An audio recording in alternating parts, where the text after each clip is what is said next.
Let's go. All right. We are good. What's up, everybody? It's your boy, Leroy McKenzie Jr., coming to you.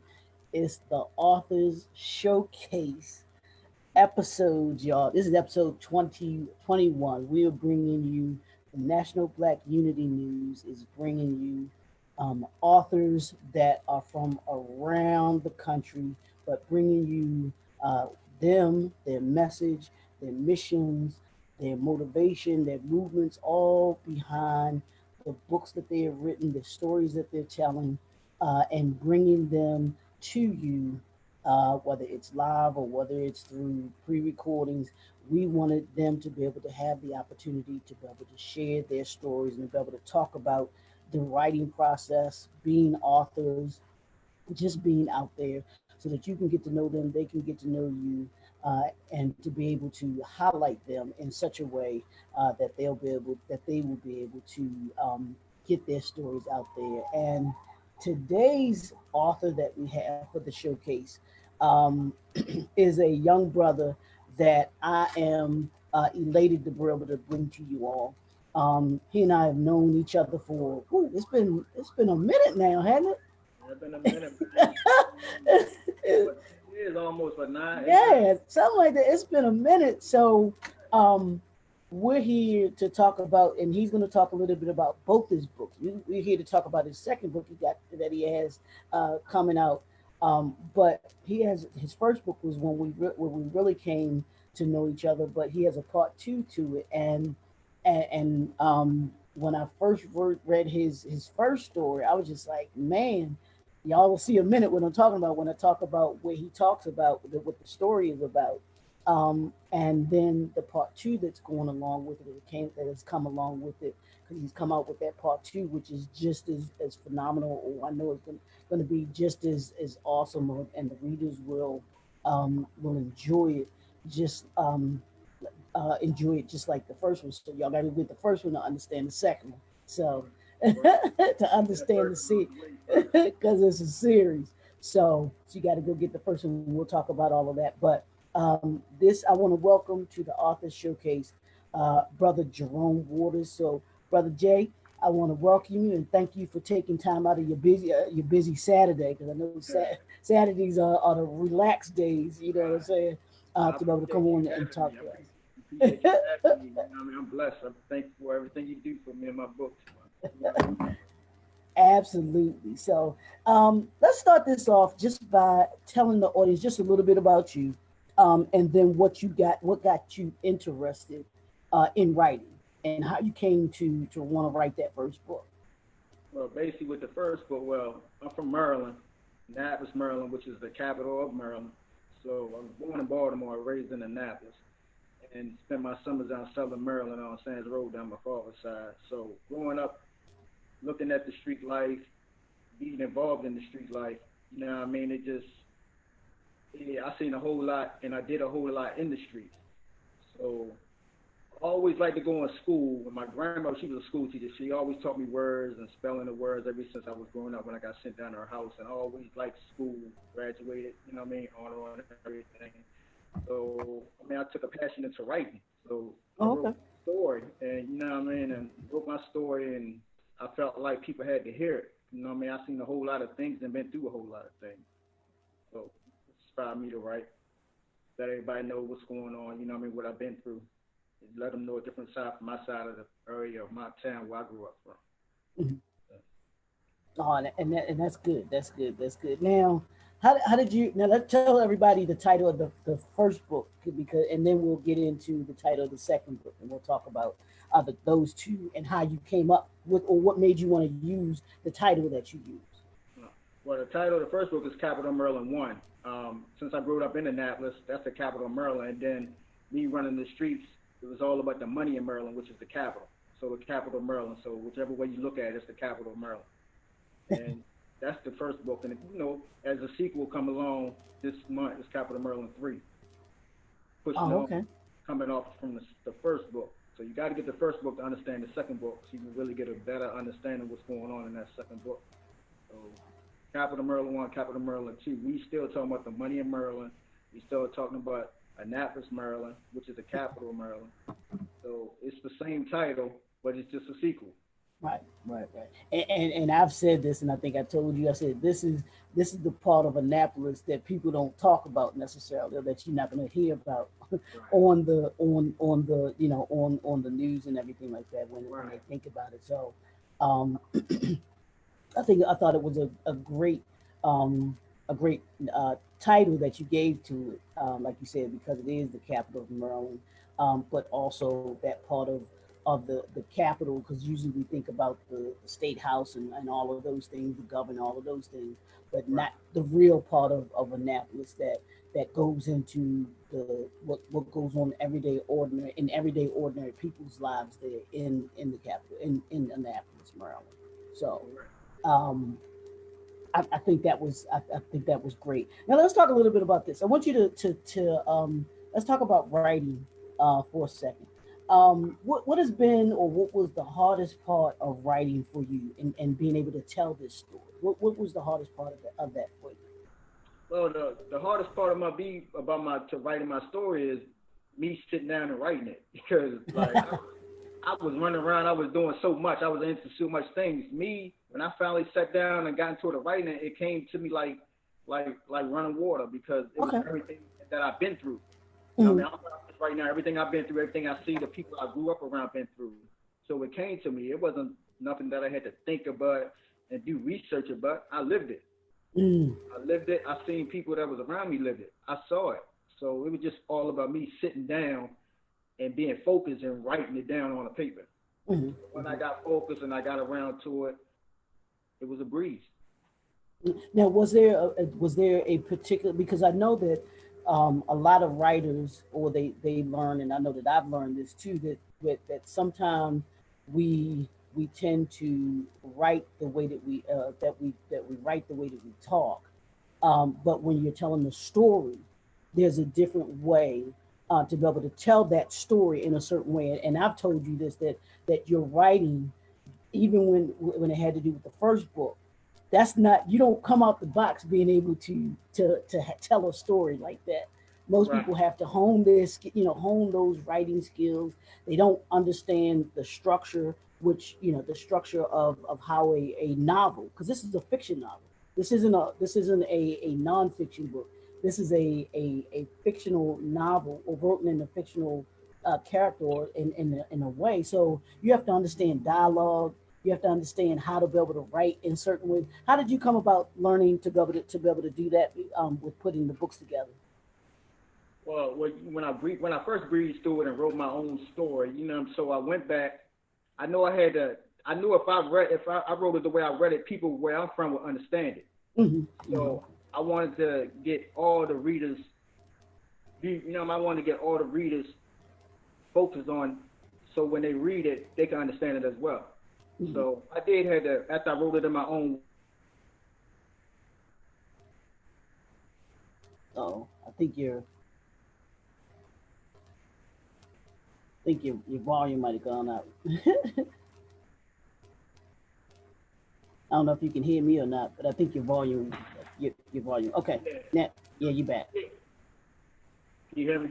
Yeah, yep, I can hear you. Okay, yeah. So basically, when I wrote it, I breezed right through it, so I knew people where I was from could understand what I was writing.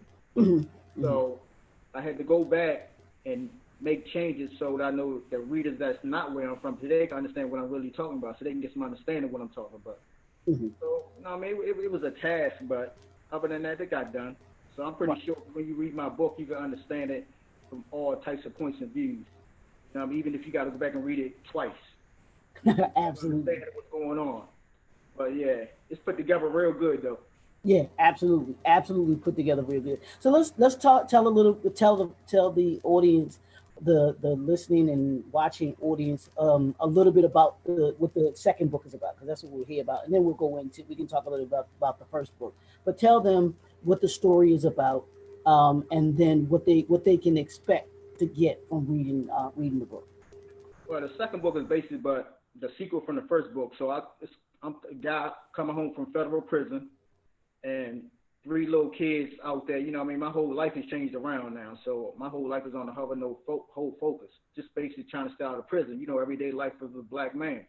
So three kids that I grew up around, they out there, they already hustling.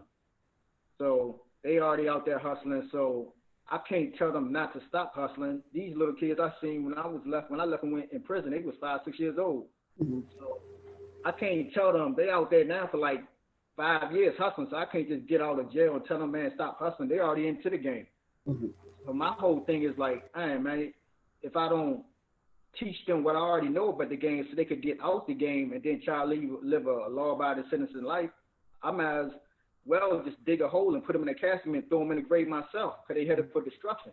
So I was stuck between a rock and a hard place, and basically in the book is that I made a decision to help these three kids out and teach them the game and the rules of the game so they could survive enough that they could get out the game and live a legal and productive life. And in the whole mix of it, you know what I mean, you still got the police officers that know me from being back in the days, me being a big drug dealer. They out to get me to send me back to jail. So it's still all a cat and mouse game, but at the same time, I'm trying to do a good thing, help these kids out, basically trying to save their lives. But at the same time, my life is still being in danger in the mix of it. So that's basically in a nutshell what the book is about. Yeah, absolutely, absolutely. Now, what's the message that you want folks to come away with after they've read the book? What do you when they close when they read that last word, they close the last chapter? What do you want them to come away with from the book? Basically, the message I'm basically trying to so they can get off the book is basically if you're a child, if you got a father or a son, a brother, an uncle, or even a sister, on any female or any male that you know, young or old, that's if they thinking about getting into the game, this book is giving them the rules and basically letting them know what they're facing, so they just won't be jumping into the game blindfolded.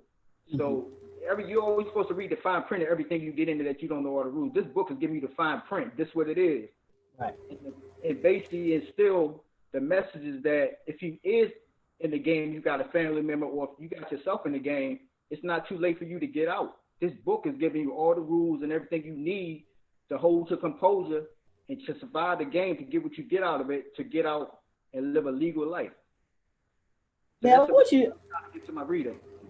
Now, I want you to talk a little bit about that because I love the way that you structured your book. Like I told you, the reader, you all are going to get some really great knowledge and some great nuggets. I want you to talk about because the way that you have the book, you give advice, but you give it in such a way, like you said, you give it in the form of the rules and laws of the game. Can you talk a little bit about that and how you came up with what that where that came from? Well, basically the unwritten laws and the code of the street. It's basically just everything that I've been through growing up and watching my father, who's been in and out of prison my whole life, my uncles, every male figure that I know been in and out of prison, even my grandfather. So the guys around my neighborhood, I soaked in everything. Even I've been through it in and out of jail. So I soaked in everything. So I'm like, hold up, you got these young kids, just youth out here that's jumping into a game that they don't know nothing about.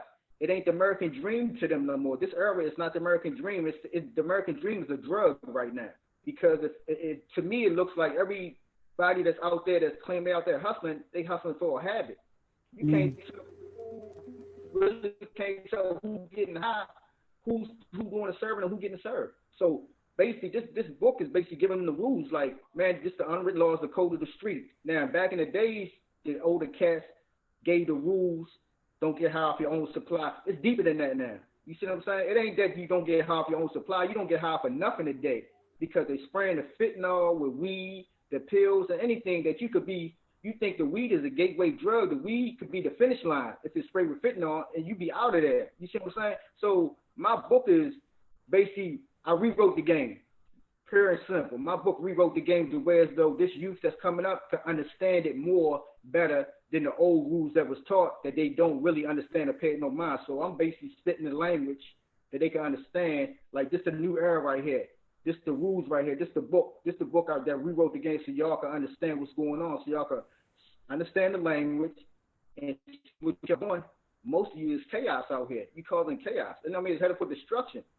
So that's basically why I basically like, man, these young, it's like I gotta, if I was incarcerated and I got my son out, if he out there hustling or running the streets and I can't get to him and yank him up, be like, man, come on, I'm gonna show you a better way. I'm gonna get you, we gotta go get a job. I can't do nothing but let him know, like, man, look, I've been out there before. This is what I need you to do. I want you to survive. I can't be out there with you so you can live better or to grab you up and get you a job to get off the street. So I got to tell you everything I did or everything I know about the streets so you can survive. If I don't tell you, then you had to put the structure. So I wrote the rules, unwritten laws, and the code of the streets for this youth that's coming up to understand if they is in the game or they decide to get in the game, what they facing, and basically this how it's supposed to be. Yeah, and to understand, to understand, and I call it, like I told you, this the the mentoring that you do in this book, because it really is. It's mentoring. Um, it's not the, and I'll tell people, it's not the traditional way of people, what people would think of, mentor, but it's schooling young men and letting them know, look, this is the real. I'm not going to sugarcoat it. I'm not going. I'm not going to play games with you with it. This is what it is, and this will be the result if you do what it is that you're doing. This is Pretty where it much. can lead to, and I think a lot. And you tell me, do you think that a lot of the younger generation will adhere to it because it is coming from someone uh, who they know has come from there. They know, wow, this is somebody that I got respect for because they know what they're talking about, basically. And this ain't Right. somebody that's just saying it. It's somebody who has lived it and everything else. Do you think that they're more apt to listen to that and to understand it a little better? Yeah, I think if they do see, I think if they sit down long enough to just start reading the book because it's a strong 118 pages. Yeah, I didn't linger absolutely. it along. I didn't drag it along. I came straight to the point. Right, Hit them real and raw. You know what I mean? Because absolutely. this young generation, I was young too. I wasn't sitting around long enough for somebody to sit me down and teach me nothing. So if Right, I'm writing, let alone just read something. So you right. know what I mean. So for me, for these young cats, so they can get a whiff of this book just to read something interesting, I had to hit them hard. I had to get their attention real fast, Yes, so they could sit back and be like, oh, let me sit and read here, see what he's talking about. And then you know what I mean, I didn't drag it along for them. Once they get bored, they might get the one. They be out the door. yes, So I hit them hard with it, and I'm thinking they would gravitate to it fast. right. From the first page to the last, Yeah. I'm giving it to them. I'm not letting up. I gave it to them. It took me And a minute to write this book, but since I wrote my last book, it took about what 6 years. well, and then we'll get into, that's what I was getting ready to All right. go into. How long did it take for you to write this book? I know I'm not sure how long it took you to write your first book, but how long did it take you to write this one? Well, this book, the first book, it didn't took me long. It took about like a year to write the first one because I couldn't Okay. sit down long enough. And once I really sat down, I wrote it. But this book right here, it took me 6 years. And the only reason why Wow. it took me 6 years to write it, not because I had a hard time writing it, is Mhm. because I ran around too much. But at the same time, I'm still getting knowledge myself. The older you get, you never stop learning. You know what I mean? It's lessons learned every day. So this second book, yeah, it took me 6 years to write, but it's all real. So whereas though I couldn't cheat my readers, I could have hurried up and wrote a book in 2, 3 months and put it out there. I'm not gonna cheat my readers. I'm not gonna cheat them. This book right here gonna save lives right here. This book gonna save a lot of youth lives. It's gonna save a lot of people's lives, and I put everything into it, and I wanted everything to be like I wanted to write in tip top shape. So when they read this book is going down in history. That's why it took me that long to write it. Period. Absolutely, absolutely. Now, what inspires you to write? What makes you say, hey, like you just said, this is something that's gonna? Is it because you want to change lives and or save lives? Is that what inspires you to write? Right. First, that's first. I just basically want to change lives and save lives. Man, I know I grew up. My mother, she was a single parent raising two boys in the projects, and it was hard for her to raise. You know what I mean? Then once the streets grab you, you know what I mean? It's definitely hard for a mother to basically trying to get you out, get you out of trouble. I kept getting. I caught my first gun charge when I was 13 years old. Man, I was running the street. I was selling candy in school when I was like 7 years old in elementary school.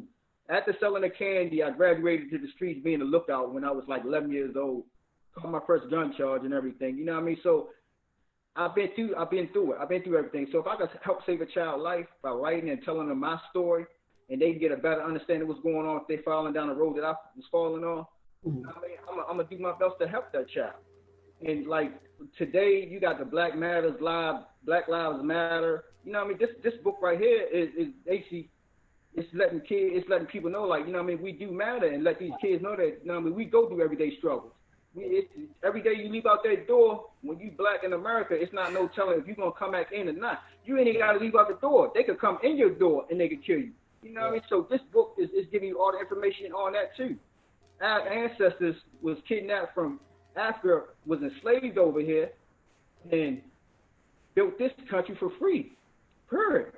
Absolutely. If they want to sit back and the American flag, and now that everybody they saying we disrespecting the flag because we kneeling when it's being sung. That flag is drenched with our ancestors' blood, sweat, and tears for building this country for free. When we kneel down, when that flag is being sung, that's just the kneel that our ancestors couldn't take, because back then when they were slaves, they kneeled down, they even sat down when they supposed to be out there working. They even got whipped, hung, killed like a dog. So now today, this is the new era right here. We're going to kneel down just because our ancestors could kneel down back then. We're going to kneel down. And we ain't taking it no more, man. You understand what I'm saying? It's justice or no peace. Our ancestors built this country for free. If we don't get it, this country will be burnt down for free. And I think that's our rightful owner. I think that's our rightful owner. And I've said this, that, you know, we appreciate we've taken the knee, but the we've done it peacefully. We've done it in a way, in a manner that we've told you that, you know, that our voice will be heard. But now, since you aren't listening to those that have taken the knee, now Right. we're going to move to that next level, which is we're going to move in such a way that you will listen. You're going to listen to our dollars. You're going to listen to our votes. You're going to listen to, even if it comes to, and nobody's condoning rioting and everything like that, but if that's what's going to take for you to listen and to understand that things have to change, not that they can they change, they are going to change. Absolutely. It's a different mindset when it comes to that. They are going to change. So I definitely feel you on that. Well, Definitely feel you on that. that's why when I like right now, you look on the news of all the riots and the marching going on, the protesting. To me right now, in this era we live in, it was a black and white thing back then. But to me now, it's not a black and white thing. To me, it's a black and blue thing. It's a war. We're going through World War III right now. The war between black and blue. It only becomes a black and white thing to me when that white person is racist and he got that blue uniform on. But overall, it's a black and blue thing. You see all them white people on the news that's marching with us and protesting? Man, it's a beautiful thing. It's a beautiful thing. So not even that.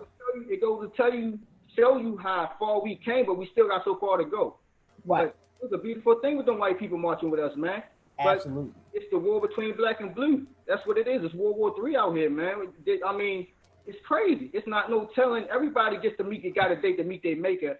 But us as black men, I think that our chances is more highable. It's like we can meet our maker any day, any given time. So we leave out that door, or we in our house, or anywhere. It could be a split second. You know what I mean? It could be. And that's how it's going.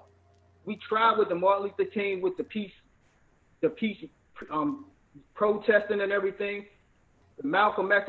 I mean, this is a new era now. We ain't going for it no more. That's what it is. We're not going for it no more. And I mean, it's beautiful, man. All races, all the cultures and races is combining with us. You got a lot of biracial kids out here, man. It's beautiful, man. And I mean, we need to keep pushing it.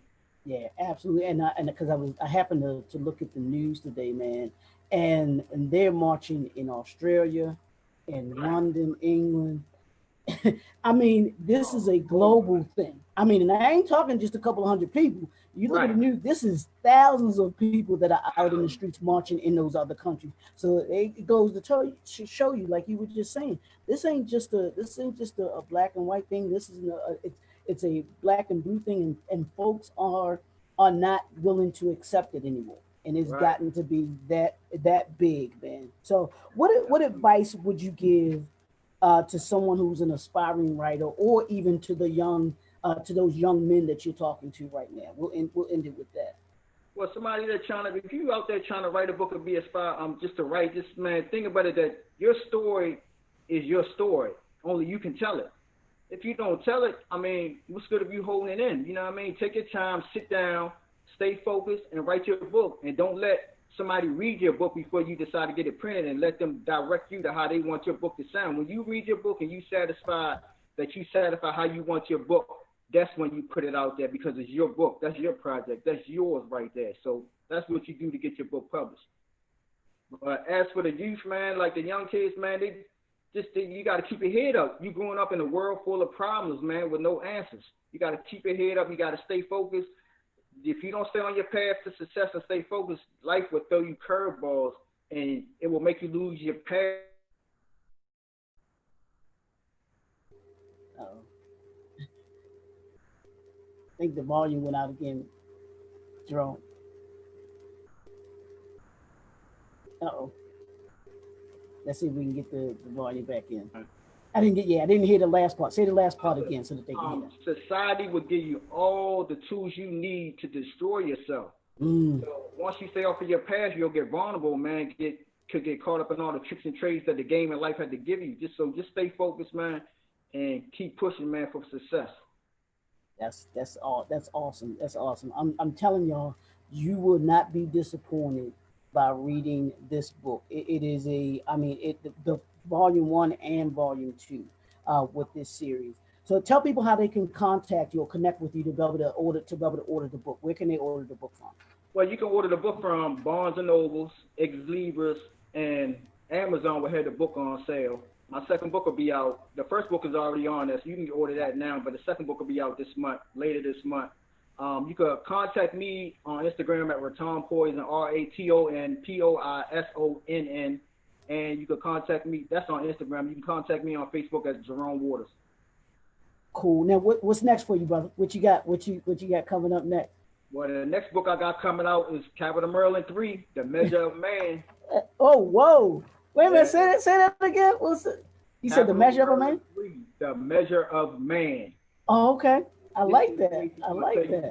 The guys, if you out there, what kind of guys take care of responsibility, take care of their kids, or just out there hustling, getting high, or even if you become that man, if you become talent, this book gives you everything that's involved with the game. Even if you ain't in the game, if you live in the law-abiding citizen life, this book is going to show you as a ruler how you can separate the measure of a man from 0 to 100. So I got that juicing up for y'all real good. So. Yeah. I can't wait for that one. That sounds really good, man. But I appreciate you coming on, talking to us about writing and about your books that you have coming out, or that one that you have out, but the one that you have coming out, and what you have going on, because I think that your message is one that needs to be put out there.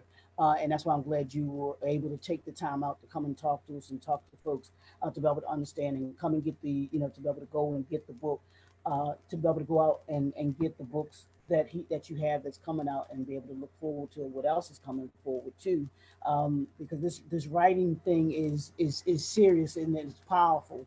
And give your the information where they can get the books one more time, and then I'm close out. They can get the books on Barnes and Noble, Ex Libris, and Amazon. Absolutely. So, brother, like I said, once again, I want to thank you for taking time out, man. This has been great. Y'all want to go order the book you can order the first book on Amazon. You'll be able to get the second book. Can they pre-order this book now? Can they pre-order the Capital Maryland 2? Can they pre-order that? Yeah, you go. Yeah, they can pre-order it right now. That'd be best to pre-order it right now. That way, when it come out, it'll be out this month, so you already be in process of getting your book. Absolutely. So you want to go pre-order that book. You will not be disappointed. It's a great read. It's packed with nuggets. It's packed with the information, not the way that you would think you would hear, but it's a great read. It's a great way to be able to think about how we can impact other people, because y'all know that's what I'm about. I'm about impacting people. Because as I say, this is 2020, y'all. We moving fast and furious, move with purpose and power, and chase the impact, because when you chase the impact, you change the world.